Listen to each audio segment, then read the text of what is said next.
Di dalam perjanjian lama dituliskan bahwa Tuhan membuang mereka, salah satu reasonnya karena mereka mengabaikan yang satu ini. Saudara, ternyata ada sebuah hadiah yang Tuhan kasih buat saudara dan saya, yaitu namanya, kapan pertama kali Tuhan mengajarkan manusia untuk istirahat? Kalau Anda lihat, itu ada di kitab Perjanjian Lama, yaitu di kitab Kejadian.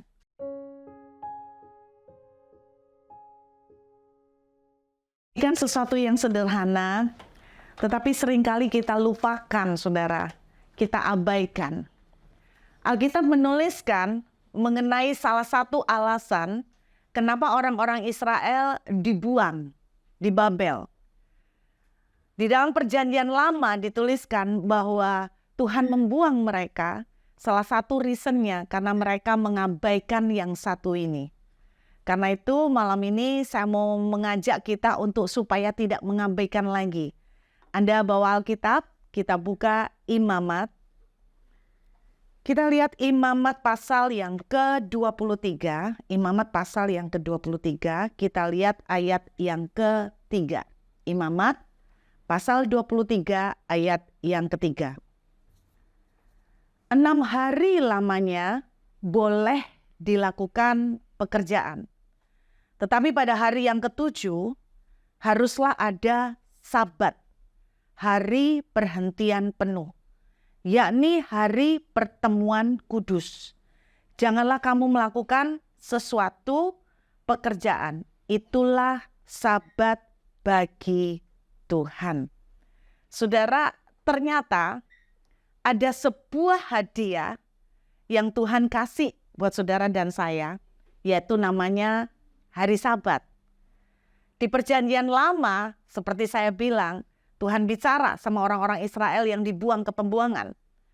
Engkau mengabaikan hari-hari Sabat. Jadi rupanya di mata Tuhan, hari Sabat itu penting. Sebelum kita jauh, saya mau tanya sama Bapak Ibu. Siapa yang tahu apa maksudnya hari Sabat? Apa arti Sabat, saudara? Ada yang tahu artinya Sabat? Udah ada yang tahu? Hari istirahat. Oke, ada lagi? Hari apa? Hari perhentian. Loh, sudah pinter-pinter loh. Jemaat di gereja ini luar biasa. Jadi rupanya hari Sabat itu adalah sebuah hadiah yang sebetulnya Tuhan berikan kepada saudara dan saya. Anda kalau melihat pertama kali kapan Tuhan mengajarkan tentang berhenti?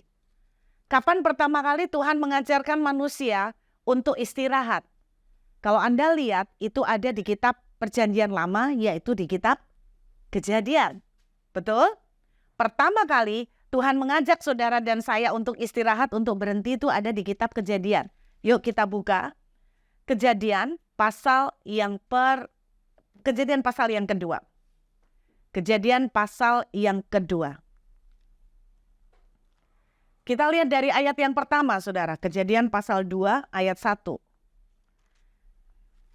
Tuhan menciptakan alam semesta sampai hari ke-6. Lalu lihat pasal 2 ayat 1. Demikianlah diselesaikan langit dan bumi dan segala isinya.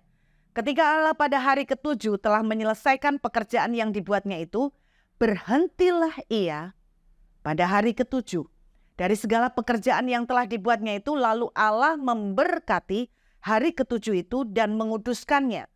Karena pada hari itulah ia berhenti dari segala pekerjaan penciptaan yang telah dibuatnya itu. Maksud saya begini Bapak Ibu, kalau Tuhan memberikan sebuah peraturan di dalam Imamat 23 ayat 3, supaya kita harus berhenti.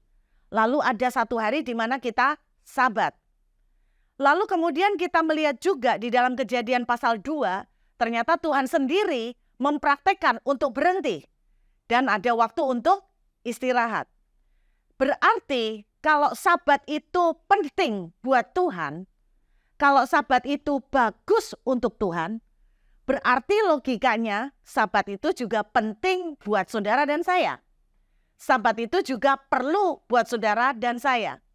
Di dalam Injil Markus, pasal yang kedua, ayat 27, ini jelas menunjukkan bahwa Tuhan memberikan hari Sabat buat kita. Kita lihat Markus pasal yang kedua, ayat yang ke-27. Saudara tandai kitab Kejadian karena nanti kita akan kembali ke sana. Lalu kata Yesus kepada mereka, hari Sabat diadakan untuk manusia. Jadi Tuhan membuat hari Sabat di kitab Kejadian pasal 2 adalah untuk manusia. Bukan manusianya yang untuk hari Sabat. Nanti saya kasih contoh. Jadi jelas kita boleh sepakati dulu sebelum lebih jauh.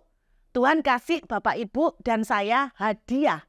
Namanya Sabat, hari istirahat. Tuhan mempraktekkan itu di kitab Kejadian.